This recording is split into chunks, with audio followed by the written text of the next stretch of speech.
Olá você, amigo, amiga, mais uma vez estamos aqui com o programa Medicina em Destaque. Para nós é motivo de muita alegria aos estúdios em estar aqui com um convidado muito especial e em saber em via pública, em shoppings e entre amigos que tem sido uma audiência muito boa. O programa Medicina em Destaque traz para você informações da medicina. Inclusive, nós aguardamos algumas sugestões suas. Nós temos o próximo programa já com um convidado muito especial, que irá aqui também falar temas interessantíssimos para nós. Hoje, nós voltamos aqui com o doutor Pádua, doutor Antônio de Pádua, que esteve, está lembrado, aqui outras vezes falando sobre cirurgia metabólica. E é motivo de muita alegria trazê-lo aqui outra vez e já agradecemos e dizer que esse programa hoje é só dele. Professor Pádua, nosso muito obrigado por atender o nosso convite. Eu sei de dificuldades, como foi a de hoje, obter esse horário na sua agenda, mas com muita presteza, característica da sua pessoa, está aqui conosco. Muito obrigado. Evidentemente, é um prazer muito grande voltar ao seu programa. E eu diria que eu faria tudo de novo, eu deixaria novamente lá o que eu estava fazendo para vir aqui, passar alguns minutos, alguma meia hora, uma hora com você e reconhecer que a difusão do seu programa é realmente penetrante. Não somente penetrante no meio médico, mas no meio leigo, né? Onde a população, de modo geral, aprende muita coisa a respeito de medicina, sabe? Você sabe que muitas doenças não são divulgadas, não são assim conhecidas e que através de um programa como esse, através de um programa que tem uma reputação a nível, vamos dizer, local e talvez também a nível nacional. Nacional e com as redes sociais mundial, né? Pois é, mundial. Eu tenho uma colega lá Fernanda Monroy, lá na Bolívia, de vez em quando ela manda um zap, olha, estou vendo seu programa aqui, isso é bom, né? Então, um programa dessa natureza, evidentemente que eu não poderia de maneira nenhuma deixar de vir e voltando e lembrando que é sempre bom estar aqui com você. Muito bem. Veja só, da última vez nós falamos sobre cirurgia metabólica para paciente diabetes, etc. Como é que anda essa prática e a incidência e essa procura, no caso, para essa modalidade de tratamento? Já é muito interessante essa solicitação dessa informação, porque cada dia que passa, cada minuto que passa, nós temos aqui no Brasil uma proporção, eu diria, geométrica do aumento dessa doença, do diabetes, que ela só perde, a diabetes só perde para a hipertensão. Então é uma doença de uma... E às vezes caminham juntos, né? Caminham juntos. São duas atacantes, um na lateral direita e outro na lateral esquerda. Na lateral esquerda, exatamente. Querendo fazer um gol da fatalidade, né? Se quiser transportar para o futebol, seria realmente isso, né? Seriam dois pontas de lança. Para isso, temos que ter um bom zagueiro aí. E os zagueiros, evidentemente, somos nós que estamos na linha de retaguarda, né, aguardando por esse tipo de paciente. Isso quer dizer duas coisas. Quer dizer que existe o tratamento profilático, o que você deve fazer para não ter a doença, e existe o tratamento propriamente dito, né? A diabetes, por exemplo, nós comentamos aqui outro dia, que é uma doença eminentemente clínica. O tratamento é clínico. Então, já fazendo aqui, primeiro zagueiro, você mesmo, né? Que vai se defender com um tratamento profilático. Depois, um segundo zagueiro, que é um clínico, né? Que pode ser o clínico geral ou pode ser o endocrinologista. Isso. Não é isso? E, por último, vem a parte que é a parte cirúrgica. Nós só operamos um doente quando duas pessoas... Isso aí, no caso, já é o atacante, né? Já é para marcar o gol da vitória. Já é para marcar o gol, o pênalti, né? Já para dizer o seguinte, que quando duas pessoas, dois clínicos, por exemplo, não resolvem o problema do doente,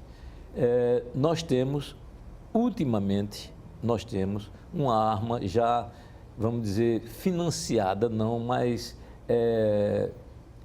ajudada pelo Conselho Federal de Medicina, Isso. que em novembro do ano passado estabeleceu que o tratamento cirúrgico poderia ser realizado, desde que houvesse a indicação pelos 2 clínicos, desde que o paciente tivesse entre 30 e 70 anos. Sim. E que ele tivesse uma doença que não fosse uma doença, vamos dizer, de um prolongamento muito grande, uma doença até 10 anos. Então, a doença... Porque depois de 10 anos já cronifica, já o organismo já fica... cronifica assim, por 2 motivos. Porque você esgota a sua insulina própria. Né? Porque o fim da cirurgia, a finalidade da cirurgia é reativar o seu pâncreas para que ele possa produzir a sua própria insulina.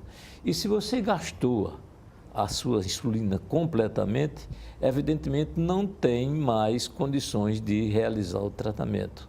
Então estabeleceu-se 10 anos para que a doença seja, vamos dizer, a evolução seja de 10 anos, e depois desses 10 anos a gente tem que fazer muitos exames, muitas análises, para que se ver se realmente o tratamento cirúrgico funciona. Não é? Existe uma substância que eu vou chamar um nome bem feio aqui, é a pré-pro-insulina.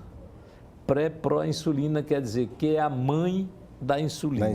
Então, se a gente não tem a pré-pro-insulina, ou seja, uma substância chamada peptídeo C, nós dosamos o peptídeo C, e se esse peptídeo C for inferior ao número 1, a unidade, esse paciente, com certeza, não vai responder nem ao tratamento clínico, nem ao tratamento cirúrgico.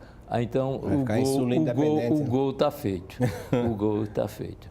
Então, essa é um fato que nós chamamos a atenção para que o paciente não seja, quando chegar no consultório, praticamente o camarada diz, olha, agora não tem mais jeito, você não tem condições de tratamento, podendo, evidentemente, esse paciente ter, vamos dizer, uma chance muito grande de recuperar as suas atividades.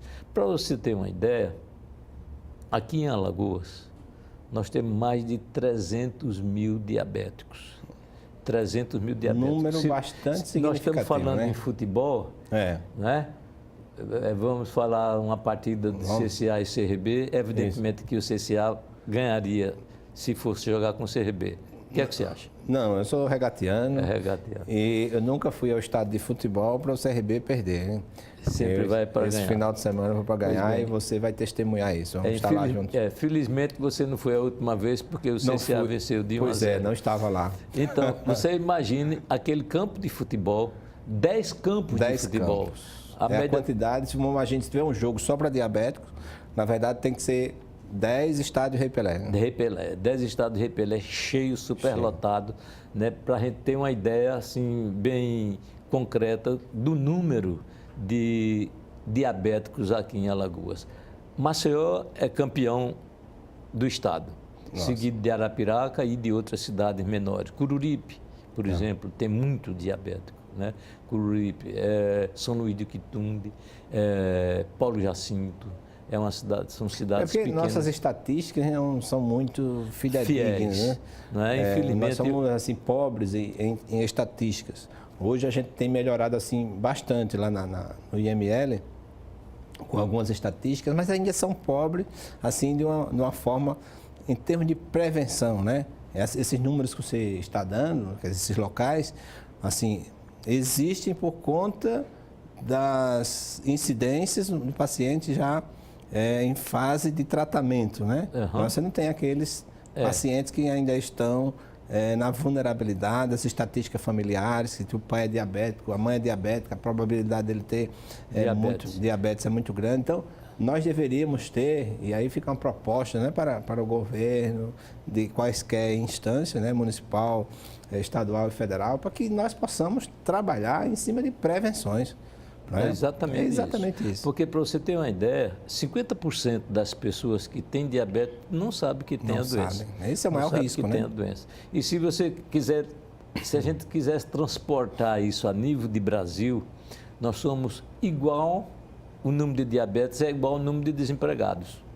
Hoje nós temos 13 milhões ou mais de desempregados no país. E se esse desempregado for diabético, a possibilidade de ser admitido ainda aumenta aumenta a dificuldade, né? Muito pior. Evidentemente que se nós compararmos esses pacientes que têm diabetes e se for disputar um emprego qualquer com outro que não tem, o que tem diabetes ele está fora do mercado, né? Então é uma doença de proporções geométricas. Aqui no Brasil, com mais de 13 milhões de diabéticos, eu diria 14 milhões, o estado de Alagoas, veja bem, é a informação que eu acho que talvez seja a fala mais importante que nós vamos dar nesse momento.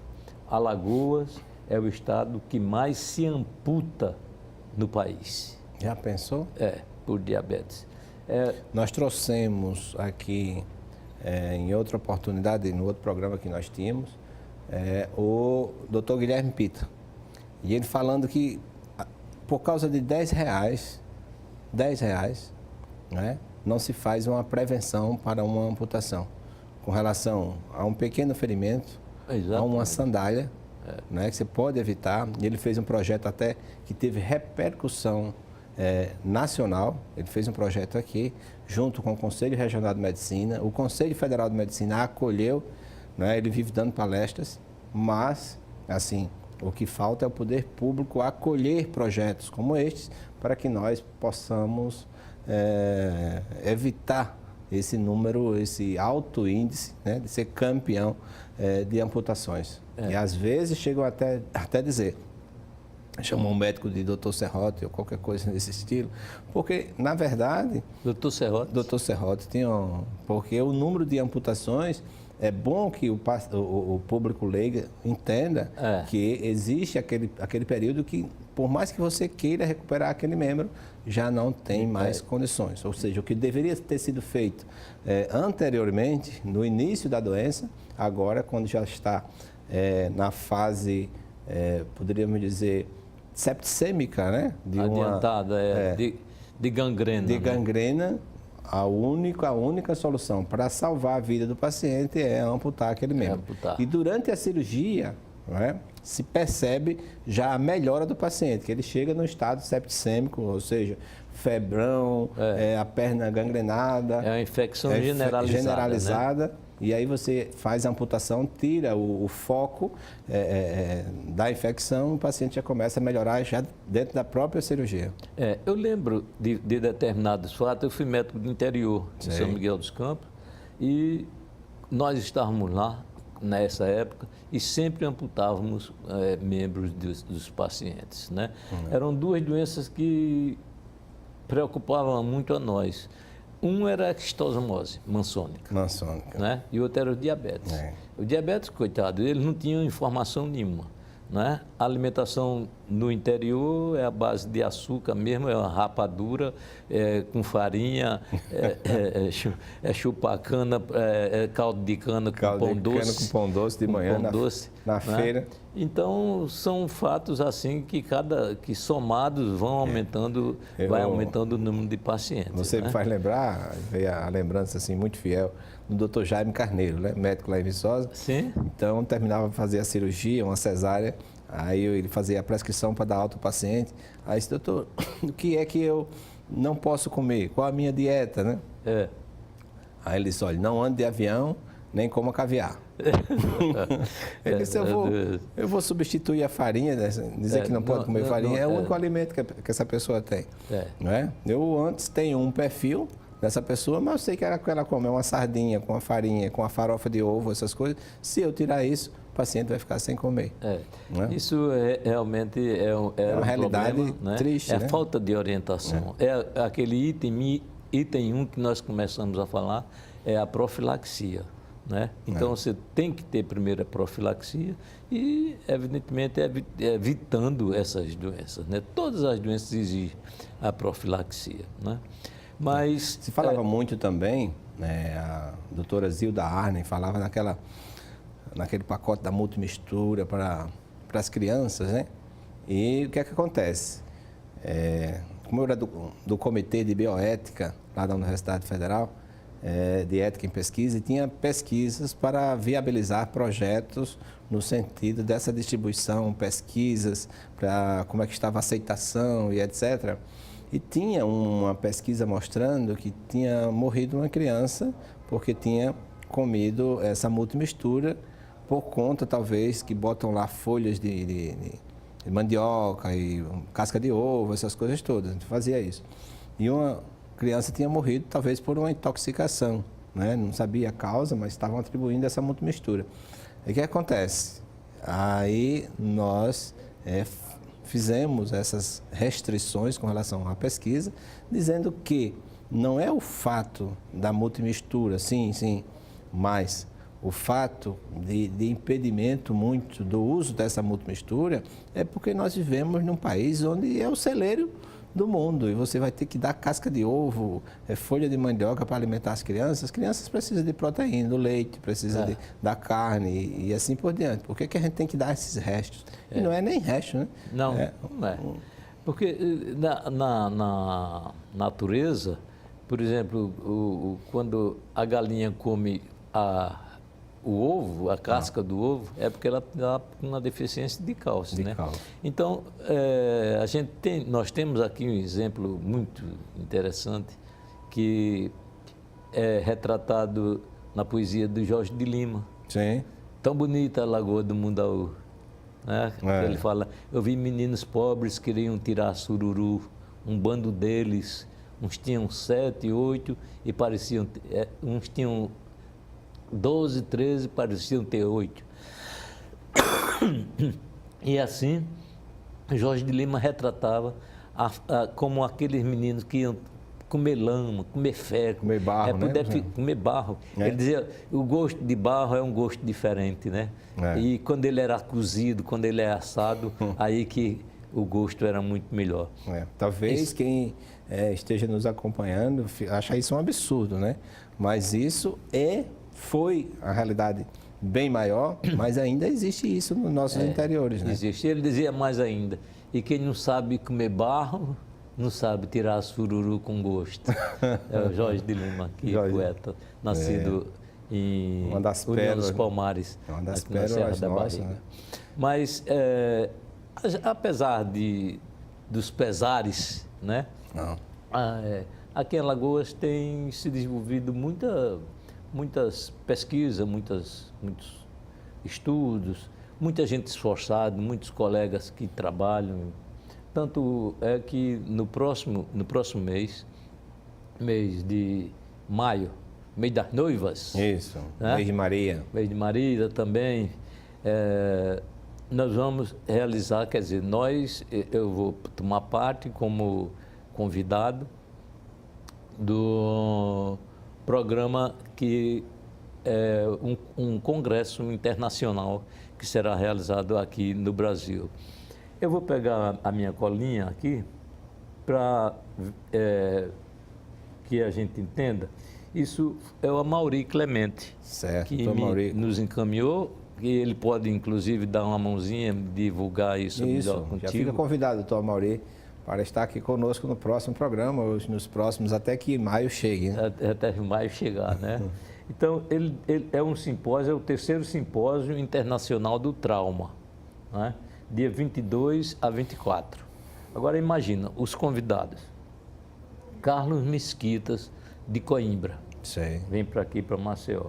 Ele é o atual presidente da Sociedade Europeia de Trauma. É uma pessoa de um nível 1, vamos dizer. Carlos Pilazzi. Esse Carlos Pilazzi é um chileno que mora em Londres, né? E é um cirurgião do Médicos Sem Fronteiras. Ele é cirurgião do Médicos Sem Fronteiras. É especialista em trauma de guerra. E vem trazer a sua experiência aqui para o nosso estado.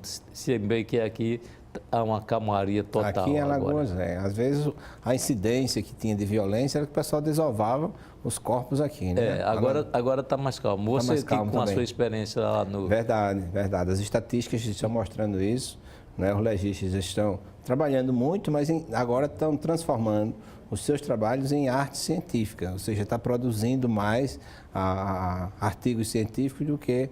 E isso é bom, né? Às vezes, imagina ficar no plantão, tem 16 cadáveres, né? Hoje a média está 4, 5. 5 cadáveres. Né?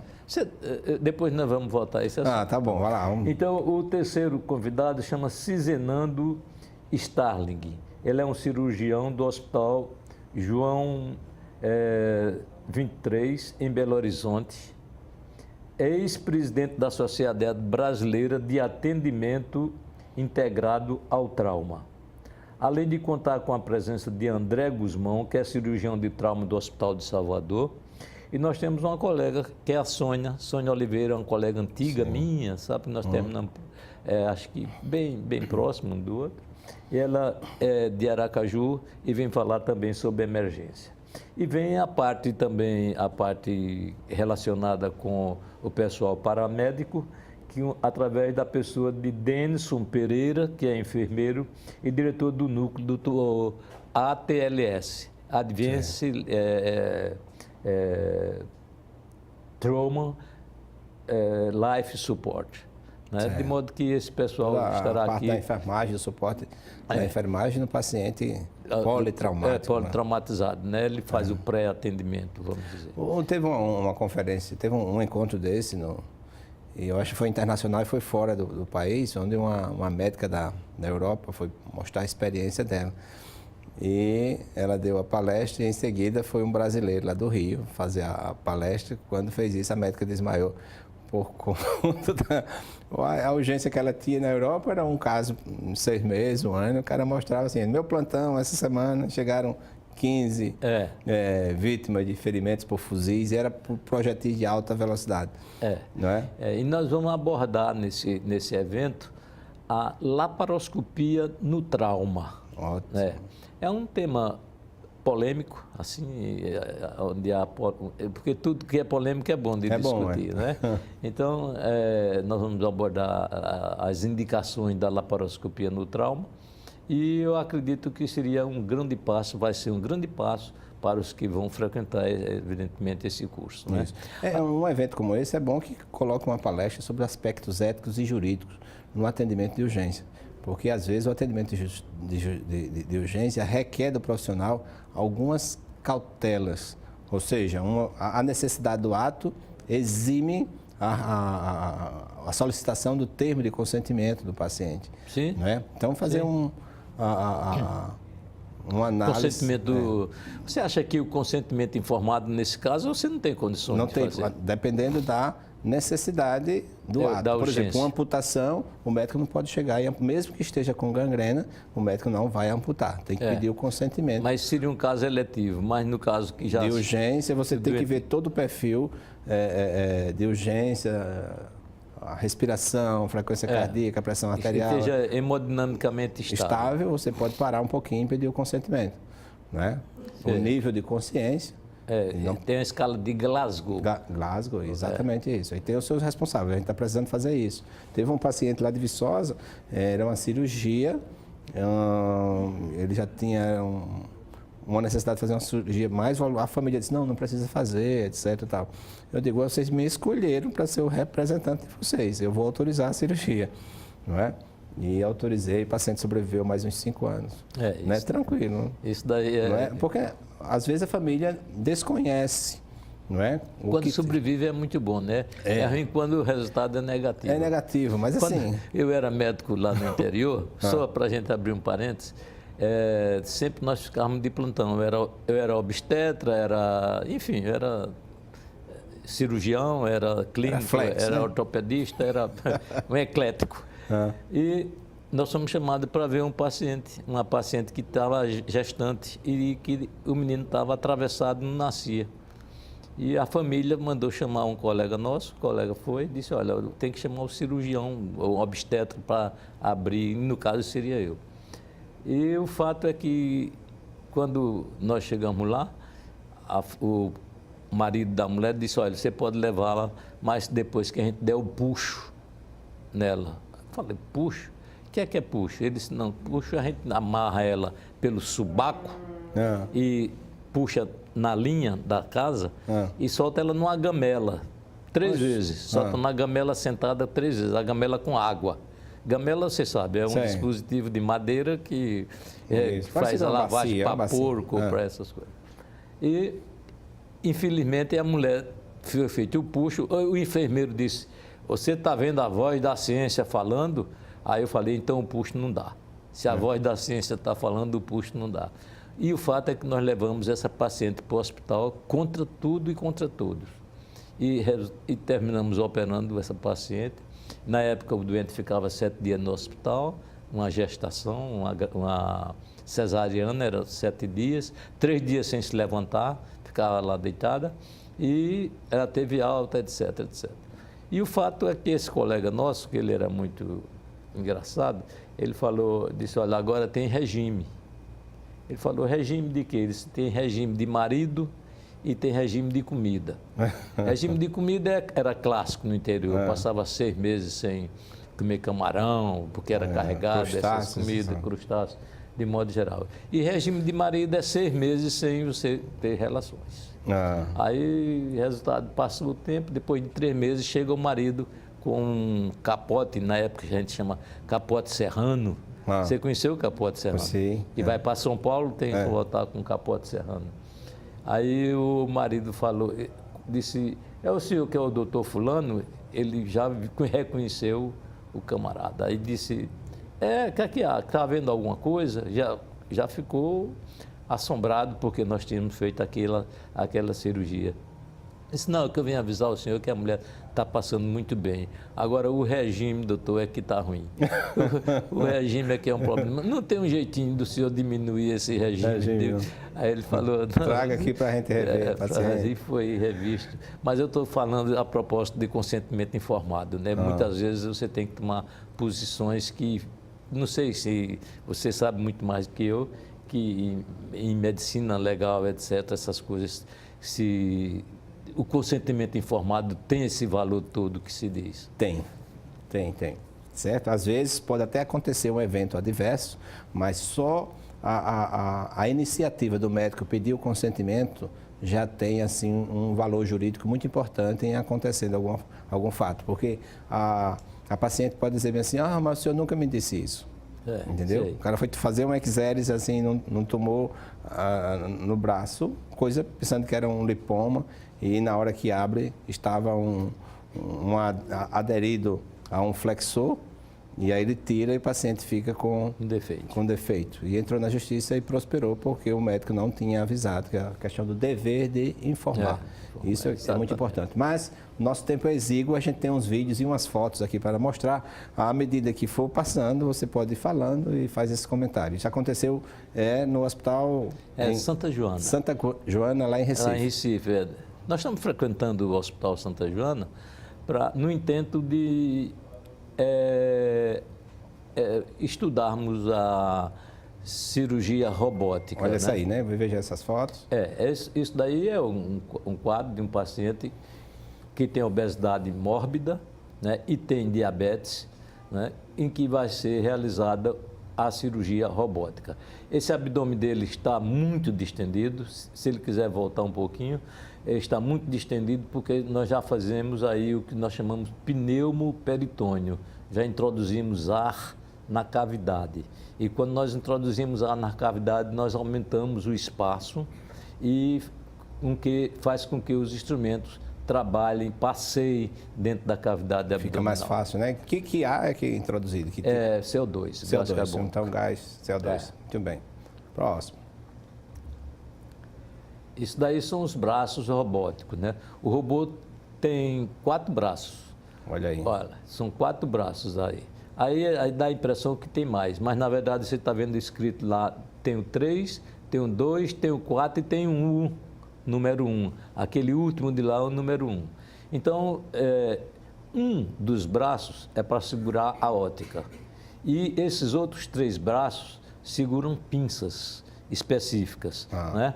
Então, quando nós movimentamos um joystick, ele movimenta uma pinça daquela, né? Então, você opera sentadinho, confortavelmente, com os braços, vamos dizer, apoiados, e à medida que você faz o movimento, o robô repete o seu movimento. Não tem muito segredo. Mas precisa de um treinamento, né?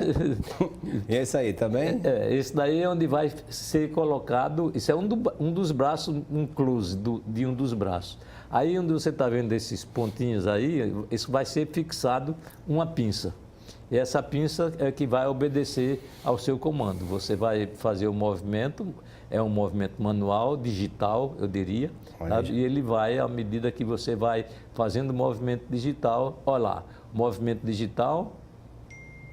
Você sentadinho ali, né? Sentadinho, confortável, e à medida que você vai fazendo o movimento digital, ele vai repetindo esse movimento no paciente. Isso daí é para dar uma ideia da sala cirúrgica. Viu que o médico está lá longe, uns 3, 4 metros, e aí é o braço do robô. Enquanto ele movimenta no joystick, o robô faz esse movimento aí no braço. Então, dependendo do que você fizer, evidentemente que o robô repete esse movimento. E já tem um telão em frente onde os paramédicos vão acompanhando também. São 5 telas, né? Você não precisa estar olhando para trás para ver a tela. Você já viu 2 aí, sabe? Esses são os colegas nossos que estão frequentando o curso, né? Então, olha, você já viu, essa é a 4ª tela e essa daí é a 5ª tela, além dessa tela que o médico está olhando em 3 dimensões. Ele chama-se Da Vinci SI, né? Então, é um robô que, evidentemente, logo, aí, se Deus e meu padrinho Cis quiser, nós temos ele por Agora aqui. Agora é Frei Damião, né? Frei Damião está inserido aí no contexto, né? Então, isso trata, evidentemente, o carro-chefe é a cirurgia prostática, né? Isso é um treinamento meu que nós estamos realizando. Eu sou o próprio, vamos dizer, simulador do paciente. E, olha aí, é o close bem... Isso daí é o close. Daí já é uma cirurgia de vesícula, né? Dizer que isso o paciente não é aberto, né? Não é aberto, é através de pequenos orifícios. É uma chamada cirurgia minimamente invasiva. Cirurgia minimamente invasiva. E isso serve tanto para esse tipo de cirurgia como para a cirurgia metabólica, que é uma cirurgia que o paciente, vamos dizer, tem remissão do diabetes. É isso. Coloca o outro vídeo aí para a gente ver se tem outro vídeo ou tem. Tá bom. Muito bem. Esse é o futuro da medicina. Esse é o futuro. E está chegando. O futuro chegou. Né? E a discussão nesse evento lá do professor Amaury, vamos discutir também o uso da videolaparoscopia na urgência, não é isso? Na urgência, da laparoscopia na urgência. Laparoscopia, agora, eu já adianto que a laparoscopia traz algum benefício. Sim. Traz algum benefício, mas os outros benefícios, o benefício mais importante é o tato. É você acompanhar o doente, ver como é que está evoluindo a doença, do trauma. Porque, por exemplo, tem alguns ferimentos por instrumento perfurante em que o médico não pode reproduzir aquele trajeto, porque ele está fazendo uma nova lesão.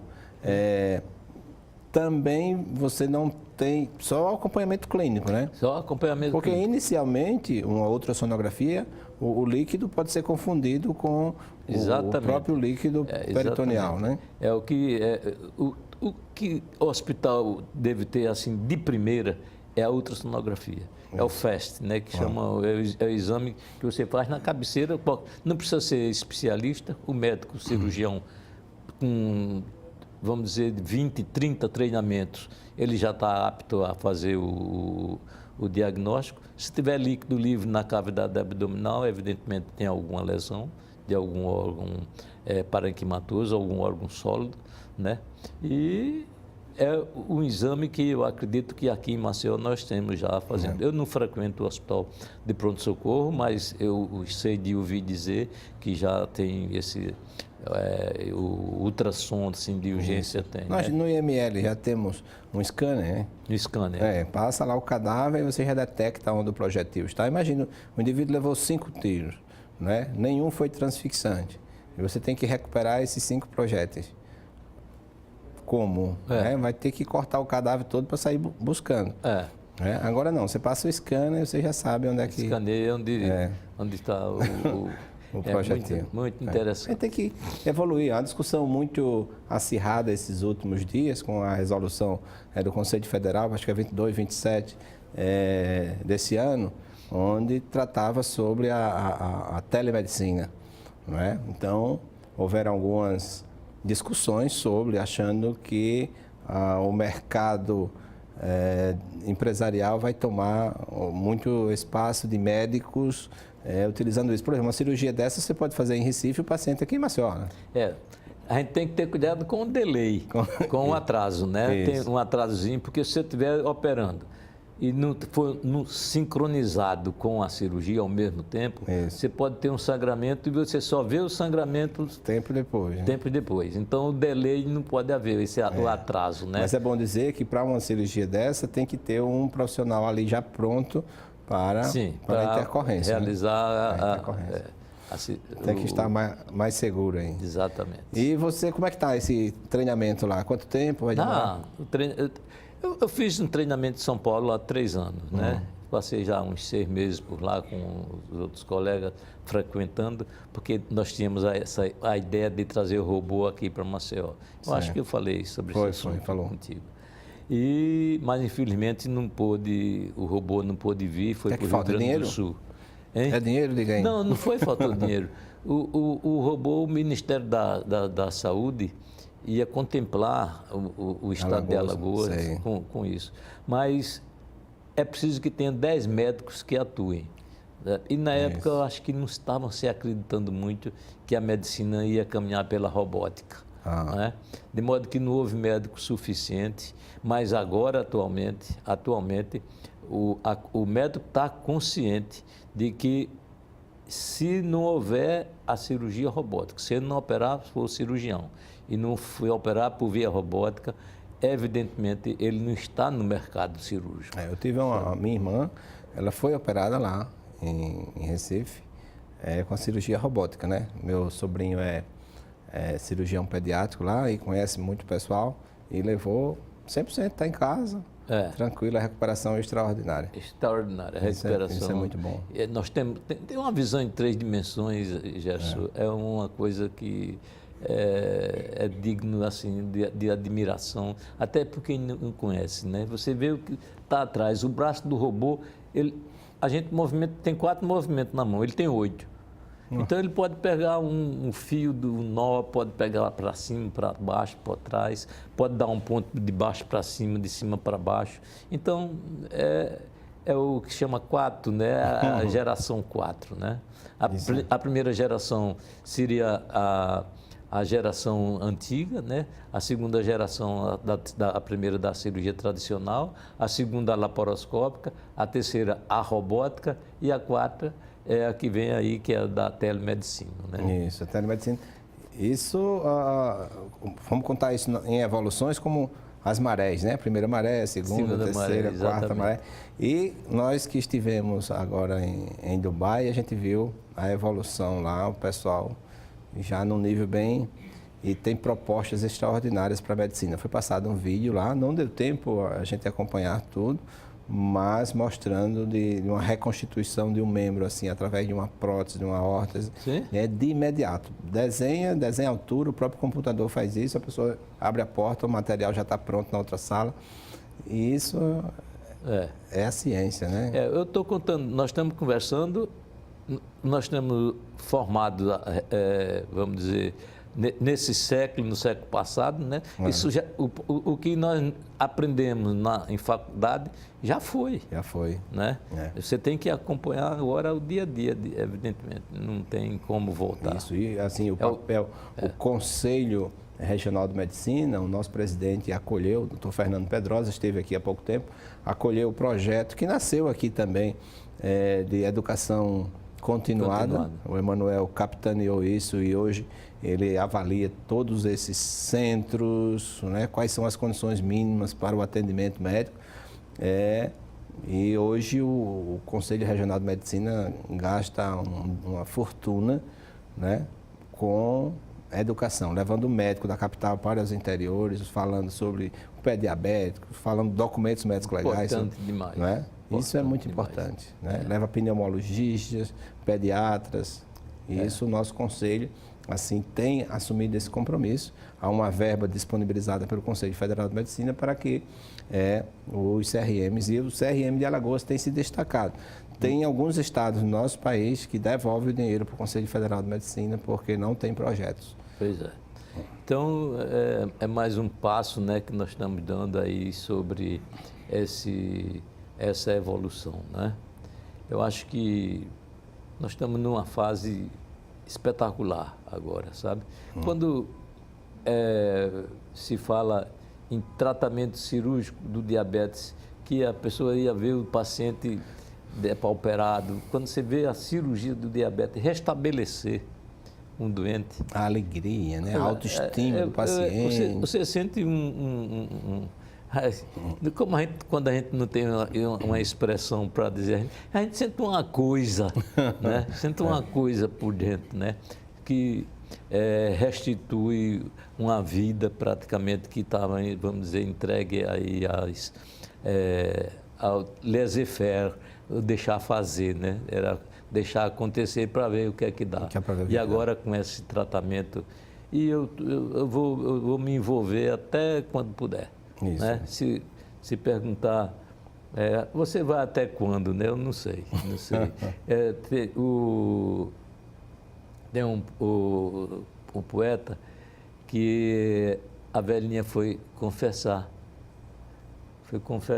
E o Padre Anselmo era um capelão que atendia todos, né? E perdoava todos que vinham lá para o confessionário. Em nome de Deus, em né? nome de Deus, perdoado. etc. E eis que um dia chega uma pobre velhinha, 90 anos, sabe, muito trôpega, e Padre Anselmo, como sempre, já dá absolvição. Aí ela trunca, diz, Padre Anselmo, você esqueceu de perguntar, se não me engano, o que manda o sexto mandamento. Aí diz, mas minha velhinha, na sua idade, no seu estado, já não se peca contra a castidade. Aí ela responde, Padre Anselmo, enquanto tiver cor e osso e um coração batendo aqui, sempre é bom perguntar. Né? Fica susceptível, os riscos podem acontecer a cada instante. Então, quando me perguntar, você vai até quando? Eu digo, enquanto tiver cor e osso. Falar em padre, diz que um padre foi prestar uma homenagem, aliás, um prefeito foi prestar uma homenagem a um padre que há 30 anos estava naquela paróquia, e padre, assim, era uma pessoa muito querida e tal. E é isso para mostrar que você nunca deve chegar atrasado nos encontros, né? Eu sei que a festa toda lá, o padre lá, cadê o prefeito? Que não chegava, o prefeito não chega. Aí disse, não, vamos abrir a palavra, o padre vai fazer um discurso. Aí o padre fez um discurso dizendo, rapaz, foi muito bom estar aqui nessa cidade. Até antes de vir para cá, as pessoas diziam que essa cidade era cheia de pessoas pecaminosas, uma cidade violenta, não sei o quê. Para citar o exemplo, nas minhas confissões nunca teve tantos pecados aqui. A primeira pessoa que confessou comigo foi um crime, foi um pecado de adultério, e só isso e tal, e foi perdoado e etc, tal. E essa pessoa, acho que vem se comportando até hoje, tal. E meia hora depois chega o prefeito e vai fazer um discurso. Não podíamos deixar de prestar essa homenagem ao nosso queridíssimo padre, tal. Para vocês terem uma ideia, eu fui a primeira pessoa que se confessou com ele, hein? Contou a história. Tá bom. Professor Pablo, nosso muito obrigado por estar aqui conosco. Você também que nos acompanha, nosso muito obrigado e pela divulgação também do nosso programa, e dizer que na próxima semana nós estaremos aqui juntos. Vou dar um aperto de mão aqui nesse queridíssimo amigo conterrâneo e agradecer pela força de estar aqui conosco. Eu que agradeço mais uma vez o seu convite e lembrando a população de modo geral, que estou muito satisfeito com essa modalidade do Conselho Federal de Medicina de acolher a cirurgia do diabetes como uma das cirurgias no seu cardápio, vamos dizer, de tratamento. Muito obrigado. E até o próximo programa.